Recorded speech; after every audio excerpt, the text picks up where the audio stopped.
What's up, everyone? I'm Gino 𝙭and as always, welcome to my page. Have you ever noticed how people often accuse others of being close-minded or intolerant without realizing they're guilty of the same thing?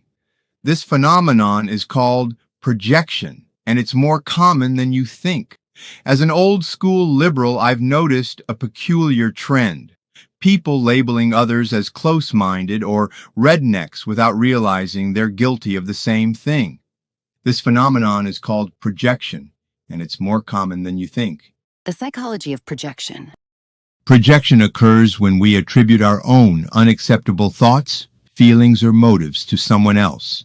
This defense mechanism helps us avoid confronting our own flaws and biases. In the context of politics and social issues, projection can lead to divisive name-calling and stereotyping.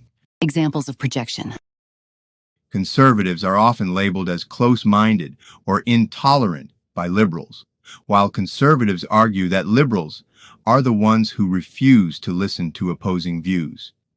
The term redneck is frequently used to describe individuals from rural areas or those with conservative views, implying they are uneducated or bigoted. Liberals may accuse conservatives of being heartless or uncaring about social issues, while conservatives counter that liberals are naive or idealistic about the consequences of their policies. The problem with projection. Projection prevents us from engaging in meaningful discussions and finding common ground. By attributing our own biases to others, we create a self-fulfilling prophecy. We expect others to be close-minded, so we become close-minded ourselves. Breaking the cycle of projection. To break this cycle, we need to recognize when we're projecting our own biases onto others. Here are a few strategies to help you do so. Practice self-reflection.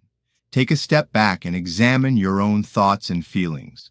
Ask yourself if you're attributing your own biases to others.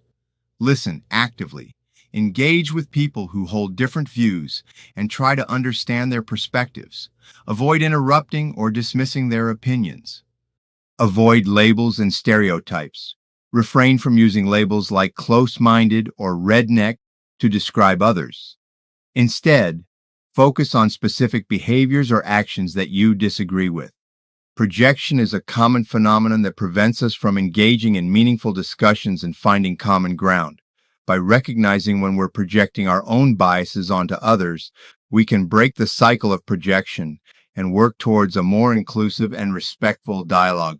As an old-school liberal, I believe it's time for us to take a step back, reflect on our own biases, and engage in constructive conversations with those who hold different views. So, what can you do today to break the cycle of projection and engage in more constructive conversations?